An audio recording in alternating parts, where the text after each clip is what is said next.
MAB Channel.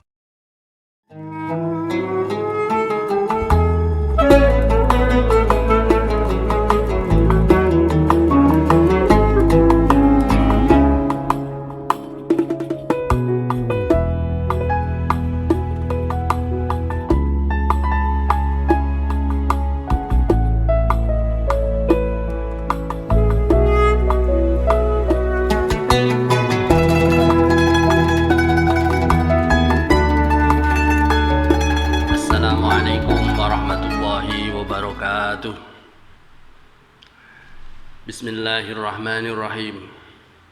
Subhanakallahumma Rabbana la ilma lana illa ma 'allamtana innaka antal alimul hakim. Wa tub 'alaina innaka antat tawwabur rahim.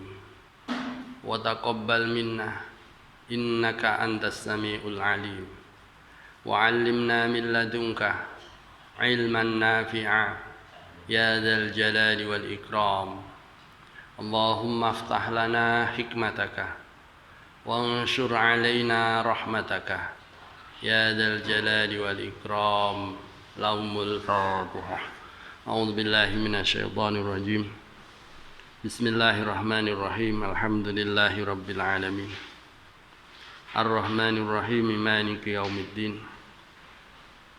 Iyyaka na'budu wa iyyaka nasta'in. Ihdinas siratal mustaqim. Siratal ladzina an'amta 'alaihim ghairil maghdubi 'alaihim waladdallin. Amin. Bismillahirrahmanirrahim. Alhamdulillahi rabbil alamin.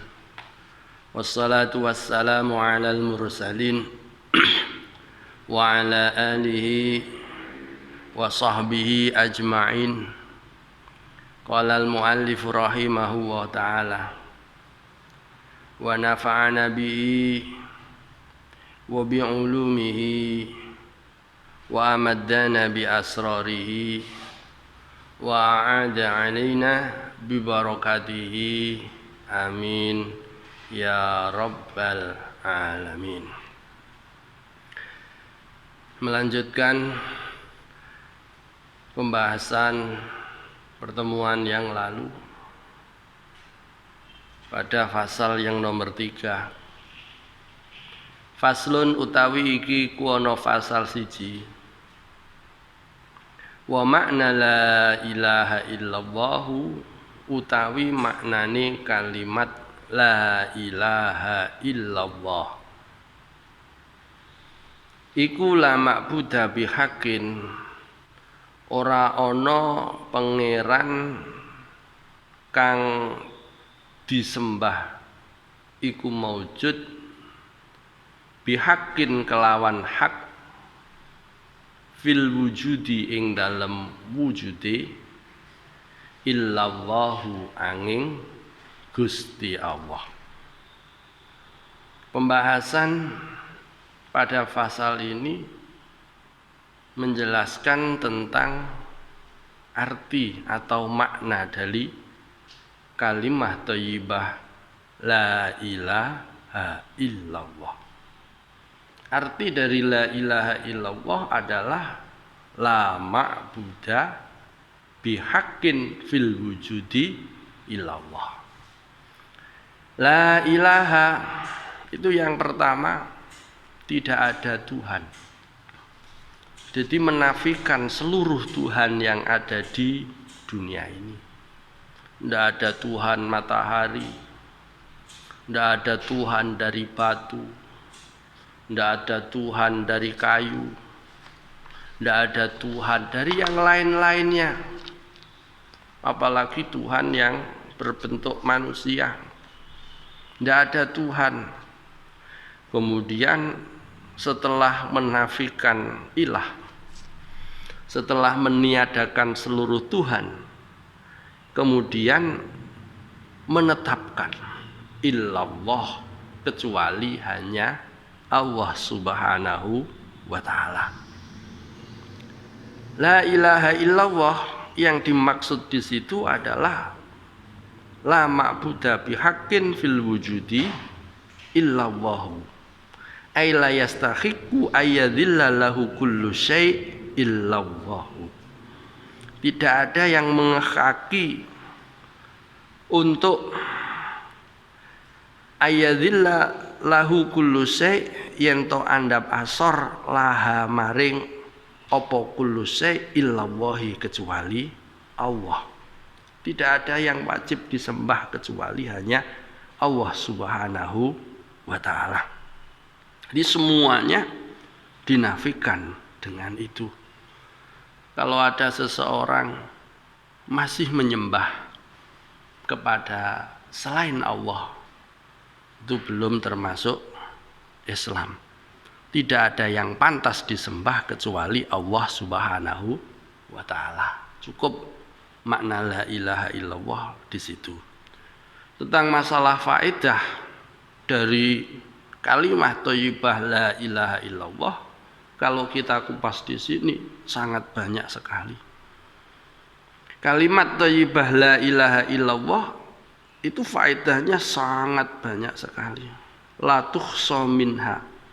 Tidak ada, tidak akan bisa kita hitung. Minha qauluhu sallallahu alaihi wasallam. Man qala la ilaha illallah salasa marratin fi yaumihi kanat lahu kaffaratun likulli dzambin asabahu fi dzalikal yaum.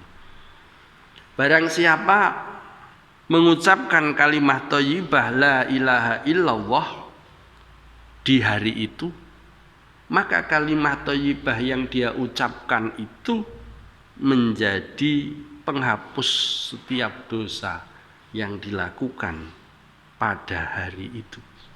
Dosa-dosa kecil atau dosa-dosa yang bukan termasuk dosa besar itu terhapus dengan kita mengucapkan kalimat thayyibah la ilaha illallah. Asalkan dalam mengucapkannya itu betul-betul dihayati, betul-betul dirasakan, betul-betul diresapi di dalam hati, diwujudkan perasaannya bahwasanya betul-betul tidak ada Tuhan selain Allah dengan mengucapkan pelan-pelan la ilaha illallah. Diucapkan dengan seperti itu pelan-pelan dihayati bahwasanya dan dirasakan bahwasanya betul tidak ada Tuhan selain Allah, maka dosa-dosanya akan diampuni oleh Allah Subhanahu wa ta'ala. Dalam hadis yang lain juga disebutkan wa an Ka'ab al-Akhbar radhiyallahu an, dan diriwayatkan dari Ka'ab al-Akhbar radhiyallahu an, auhallahu ta'ala ila Musa fit Taurah. Allah Subhanahu wa ta'ala memberikan wahyu kepada Nabi Musa alaihi salam di dalam kitab Taurat. Laula man yaqulu la ilaha illallah la sallatat jahannamu ala ahli dunya. Seandainya laulaman tidak ada orang yang mengucapkan kalimat thayyibah la ilaha illallah di dunia ini, la sallatat, maka jahannam ala ahli dunia, maka pasti jahannam, api neraka jahannam akan dikuasakan oleh Allah kepada penduduk dunia. Itu saking hebatnya kalimat thayyibah la ilaha illallah. Sekali lagi, dalam mengucapkan kalimat thayyibah itu betul-betul dihayati, betul-betul dirasakan, betul-betul sesuai dengan aturan-aturannya, yaitu diresapi la ilaha illallah. Kalau mempunyai guru tertentu atau dalam thariqah atau di dalam dituntun oleh seorang guru dengan mengucapkan kalimat thayyibah la ilaha illallah, ya dilakukan persis dengan apa yang dituntunkan oleh guru. Guru yang dimaksud di situ adalah guru yang betul-betul guru yang menguasai tentang masalah kalimat thayyibah la ilaha illallah. Insyaallah faidah-faidah atau fadilah-fadilah kalimat thayyibah yang diucapkan dengan betul akan membawa dampak untuk kebaikan diri sendiri, untuk kebaikan keluarga, untuk kebaikan masyarakat yang ada di sekitarnya, dan untuk kebaikan seluruh umat manusia. Arti kalau secara lafziyah, makna kalimah thayyibah la ilaha illallah adalah la ma'budah fi haqqin fil wujudi illallah. Tidak ada yang pantas disembah di dunia ini kecuali Allah Subhanahu wa ta'ala. Kita masuk kepada pasal berikutnya, yaitu tentang masalah fikih. Kalau yang awal sampai makna la ilaha illallah tentang masalah usuluddin atau pembahasan akidah. Tapi kalau yang akan kita bahas selanjutnya ini membahas hukum fikih. Faslun utawi iki ku ana fasal siji. Alamatul bulughi utawi pira-pira tetengere balik iku salasun telu. Tamamu khamsa asyrota. Ya iku sampurnane umur 15 apane sanatan taune fidzakari ing dalem wong lanang wal untha lan wong wadon wal ihtilamu lan ngimpi metu mani fidzakari ing dalem wong lanang wal untha lan wong wadon litis isinina krana umur 9 pira-pira taun. Wal haidulan haid fil zakari ing fil ungsa ing dalem wong wadon litis isinina krana umur 9 pira-pira taun. Kaum muslimin dan muslimat yang dimuliakan Allah Subhanahu wa ta'ala. Di dalam bab ini langsung masuk alamatul bulugh. Mengapa kok pengarang langsung to the point terhadap alamatul bulugh? Karena dalam alamatul bulugh atau balik, orang yang balik ini beliau langsung memangkas, karena kitab Safinatun Najah ini adalah kitab yang ringkas. Beliau hanya mengambil yang poin-poin yang bisa diterapkan. Mengapa kok yang disebutkan di situ langsung di situ? Sebelum kita masuk kepada balik, Allah Subhanahu wa ta'ala memerintahkan kepada manusia untuk beribadah kepada Allah. Beribadah kepada Allah, cara-caranya pun diatur oleh Allah Subhanahu wa ta'ala dan disampaikan oleh Allah di dalam Al-Quran dan disampaikan oleh Rasulullah Sallallahu Alaihi Wasallam. Ya.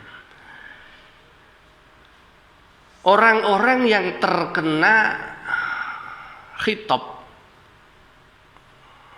atau terkena tuntutan melaksanakan perintah-perintah Allah itu disebut dengan orang mukallaf. Orang yang terbebani dengan hukum-hukum Allah atau perintah-perintah Allah Subhanahu wa ta'ala. perintah-perintah Allah maupun larangan-larangan dari Allah Subhanahu wa taala, itu disebut dengan orang mukallaf. Sekali lagi, orang mukallaf. Nah, mengapa kok disebutkan di sini orang mukallaf? Karena setelah ini akan membahas tentang masalah kewajiban-kewajiban yang harus dilakukan oleh seseorang. Yang harus dilakukan oleh seseorang. Lah siapa orangnya itu? Orangnya itu disebut dengan mukallaf. Dalam kitab yang lain disebutkan bahwasanya orang mukallaf itu adalah satu orang yang berakal, orang yang mempunyai akal sehat. Orang gila tidak termasuk orang mukallaf, karena orang gila tidak paham terhadap perintah. Diperintah ya tidak bisa orang gila, dilarang juga tidak bisa. Makanya orang gila tidak disebut dengan mukallaf. Yang kedua adalah baligh. Yang kedua adalah baligh. Nah, yang dimasukkan oleh pengarang kitab Safinatun Najah ini, poinnya adalah dimasukkan dengan yang nomor 2 ini, yaitu baligh. Nah, orang mukallaf yang nomor 3 adalah salamatul hawas, yaitu orang yang selamat panca inderanya. Ada orang sejak lahir dia tidak bisa melihat, nyuwun sewu, tidak bisa melihat, tidak bisa mendengar. Bagaimana orang ini bisa mengerti perintah Allah? Bagaimana orang ini bisa mengerti mana yang wajib dan mana yang dilarang? Sejak dia lahir sudah tidak bisa mendengar, tidak bisa melihat, dan tidak bisa berbicara. Maka orang yang seperti itu termasuk ghairu mukallaf atau bukan termasuk orang mukallaf. Yang nomor 4, bulughud dakwah adalah sampainya risalah atau ajakan terhadap mereka akan Islam. Seandainya ada orang hidup di daerah yang di daerah itu tidak ada Islam sama sekali, maka dia tidak termasuk mukallaf. Kalau tidak termasuk mukallaf, maka tidak terkena kewajiban-kewajiban dari Allah Subhanahu wa taala karena tidak sampainya dakwah kepadanya. Kalau sekarang di tanah Jawa atau di daerah kita sudah tidak ada yang tidak ada dakwah. Di mana-mana sekarang sudah ada dakwah, apalagi media sosial sudah sampai di mana-mana. Semuanya bersangkut paut tentang masalah dakwah. Hal ini kalau sudah sampai kepadanya dakwah tapi dia tidak mau mengikuti dakwah itu, maka dia akan terkena dosa ketika tidak melakukan perintah dan menjauhi larangan-larangan Allah Subhanahu wa taala. Yang nomor 5 atau nomor terakhir adalah Islam, masuk Islam. Dia sudah berakal, sudah baligh, panca inderanya selamat, terus kemudian dakwah Islam sampai kepadanya, tapi dia tidak mau berislam, ya tidak disebut mukallaf, disebut orang kafir. Nanti akan terkena urusannya nanti di akhirat. Sekarang kalau kita semua sudah memenuhi 5 persyaratan mukallaf ini, berarti kita sudah terkena khitab perintah wajib dan menjauhi larangan dari Allah Subhanahu wa taala. Kita sudah berakal. Berakal enggak kita? Kalau kita berakal, Nah, nomor satu. Ada yang mengatakan, Pak, saya melakukan itu karena saya tidak sadar. Loh, tidak sadar kok melakukan. Tidak sadar kok melakukan. Nah, itu berarti bohong.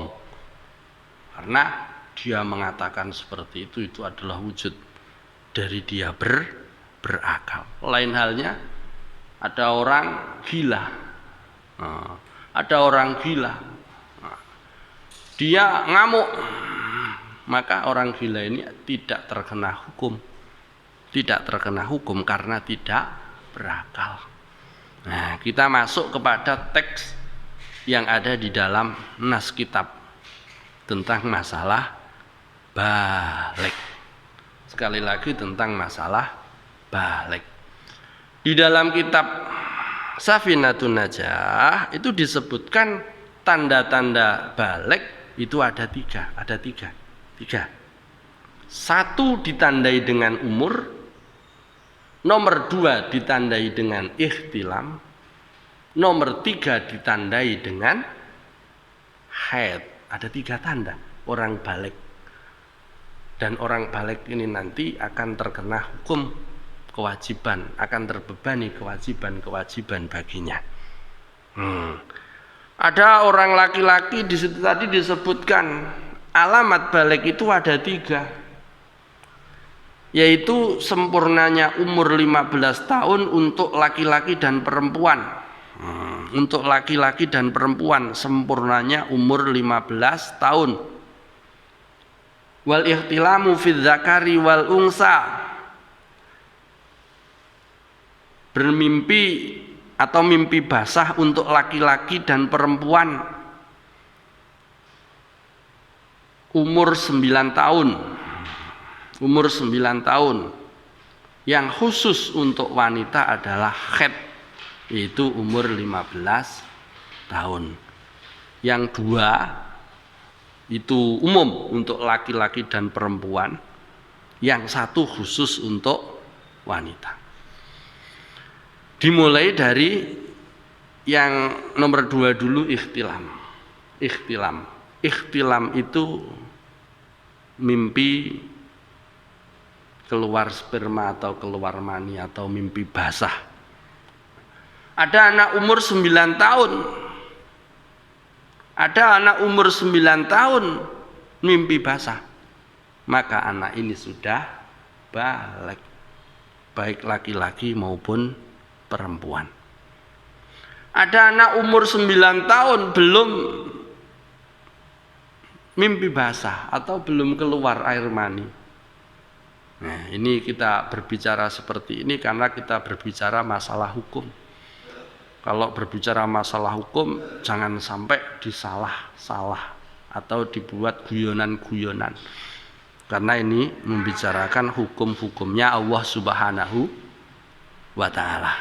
Nah, kalau ada anak umur 9 tahun sudah keluar sperma atau mani, maka anak itu disebut anak yang balik dan mukallaf, terbebani hukum Allah kepadanya. Itu. Kok 9 tahun dia belum keluar sperma atau belum keluar mani atau belum ikhtilam, ditunggu sampai umur 10 tahun. 10 tahun kok enggak keluar, ditunggu sampai umur 12 tahun. 12 tahun kok tidak ikhtilam, ditunggu sampai umur 13 tahun. Umur 13 tahun ikhtilam, maka anak tersebut dikategorikan atau dikatakan sebagai orang yang balik dan dia terkena kewajiban, kena hukum-hukum Allah Subhanahu wa Ta'ala. Seandainya umur 13 tahun kok dia tidak keluar spermanya atau tidak metumani atau tidak ikhtilam, ditunggu sampai umur 15 tahun Qamariyah. Sekali lagi, 15 tahun Qamariyah Hijriyah. Sampai umur 15 tahun kok tidak keluar, maka pas tanggal dia lahir bulan Qamariyahnya itu dia balik dengan umur walaupun belum ihtilam, walaupun belum keluar air maninya, walaupun belum keluar spermanya. Itu ditandai dengan umur, baik laki-laki maupun perempuan. Baik laki-laki maupun perempuan. Ya khusus untuk perempuan juga seperti itu. Mulai dari umur 9 tahun wanita ini keluar haidnya atau belum. Kalau wanita ada dua, dia keluar sperma dulu atau keluar haidnya dulu. Dua-duanya ini bisa menentukan kebalikan seseorang. Kalau dia belum keluar haidnya tapi sudah ikhtilam, maka wanita ini disebut dengan wanita yang balik. Dia belum ikhtilam, belum keluar sperma, tapi dia sudah haid. Wanita ini sudah disebut wanita yang mukallaf dan wanita yang balik, terkena hukum-hukum Allah Subhanahu wa ta'ala. Nah, kalau sampai umur 10 tahun, 11 tahun, 12 tahun, 13 tahun, 14 tahun Qamariyah, belum 14 tahun Hijriyah, sampai umur 15 tahun Hijriyah pas, dia belum keluar spermanya, belum keluar darah haidnya, maka wanita ini balik ditandai dengan umur, karena umurnya sudah maksimal batas, yaitu 15 tahun. 15 tahun. Kaum muslimin dan muslimat yang dimuliakan oleh Allah Subhanahu wa ta'ala, berbicara tentang mani. Nah, beda antara sperma atau mani dengan air kencing. Kalau air kencing keluarnya itu los. Perbedaannya, kalau sperma itu ada 3 dengan air kencing. Kalau sperma itu tanda-tandanya itu ada 3. Yang pertama adalah tadafuk. Tadafuk itu ada hentakan. Hentakan itu kalau zaman sekarang semacam koyok muncrat. Itu namanya tadafuk, keluarnya. Beda dengan air kencing. Kalau air kencing keluarnya ya seperti itu, kayak air mengalir gitu. Tapi kalau sperma ada hentakannya atau muncrat. Itu bagi seorang laki-laki maupun perempuan sama saja. Tapi hentakannya itu lebih kuat pada laki-laki, pada seorang pria daripada seorang wanita. Wanita. Kadang-kadang ada wanita yang mengatakan, "Pak, masa perempuan juga keluar spermanya?" Keluar maninya. Tapi wanita dan laki-laki hentakannya berbeda, antaranya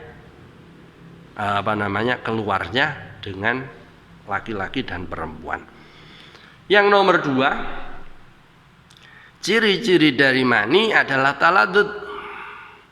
Taladud itu ada rasa lezat, enak secara khusus. Rasa lazat dengan khusus, secara khusus, berbeda dengan air kencing. Ada seorang menahan air kencingnya, kemudian air kencingnya itu dikeluarkan, rasanya plong. Beda antaranya keluarnya sperma dengan keluarnya air kencing tadi. Beda sekali. Tentang masalah bagaimana lazat itu, lazatnya keluarnya sperma itu tidak bisa diceritakan. Karena masalah rasa itu tidak bisa ceritakan. Nanti kalau yang belum ngalami nanti akan ngalami sendiri, dan karena itu adalah kudrat dari manusia. Kalau yang sudah mengalami, ya seperti itulah. Tidak bisa diceritakan di sini tentang taladud. Yang nomor 3 ciri-ciri dari mani itu adalah rih. Baunya anyir. Rihuhu karihil ajin.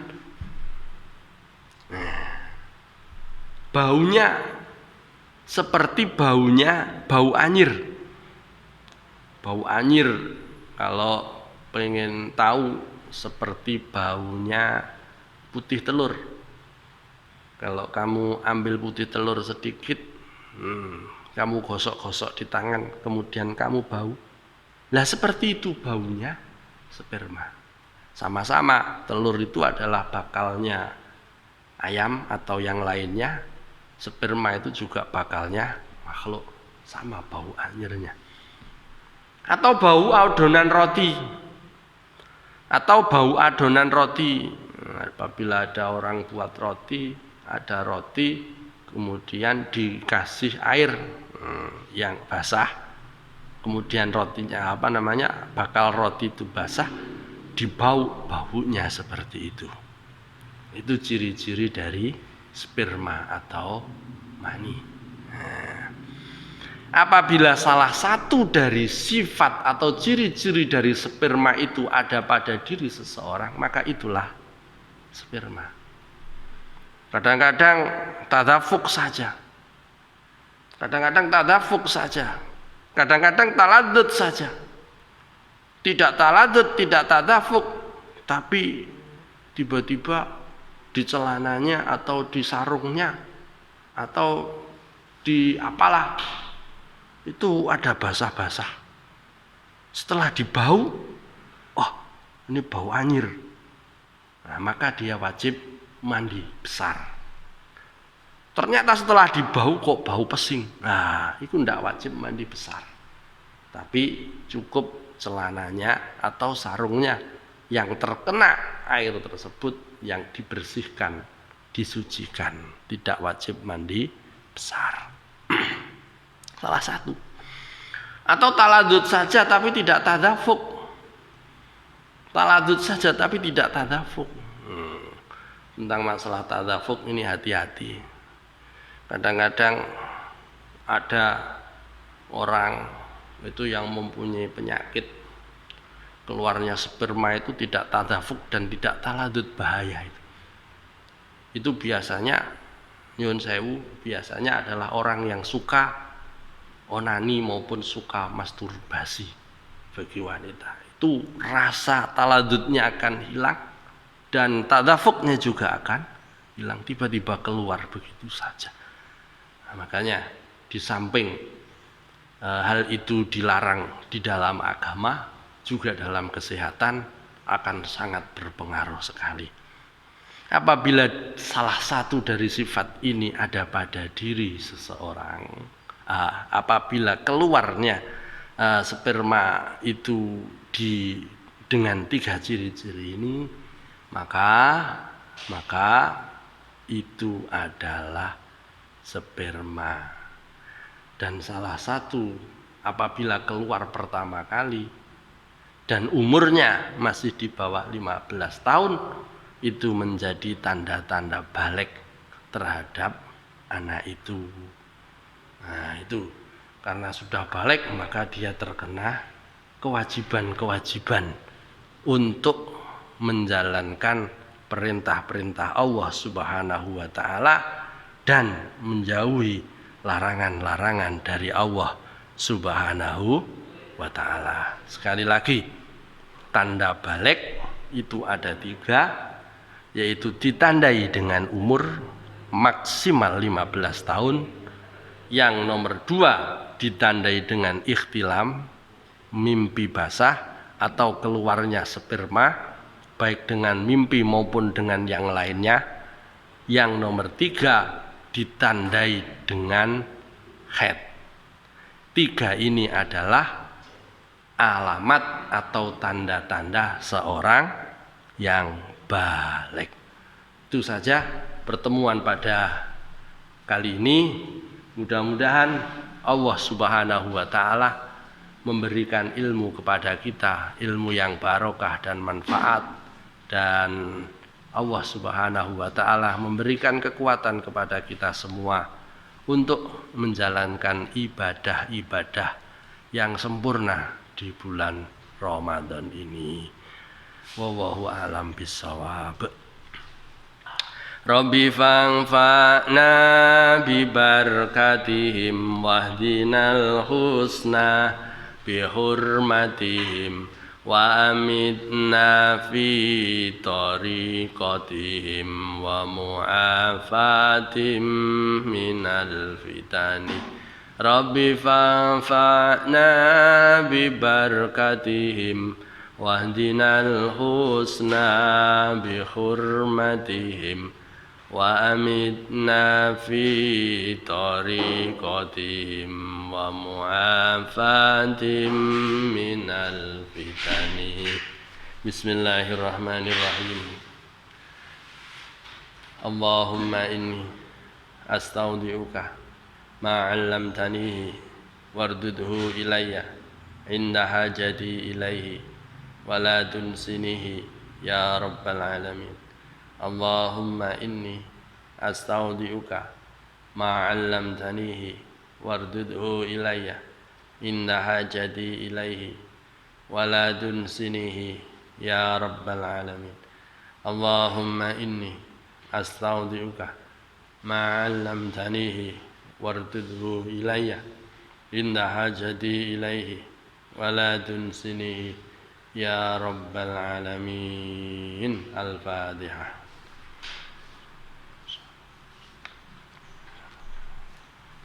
Amin. Kita sambung pada pertemuan berikutnya, yaitu istinja dan berwudu, furudul wudu. Mudah-mudahan Allah Subhanahu wa taala memberikan kita ilmu yang manfaat dan barokah di dunia dan di akhirat. Wa akhiran wallahul muwaffiq ila aqwamit thoriq. Wassalamualaikum warahmatullahi wabarakatuh.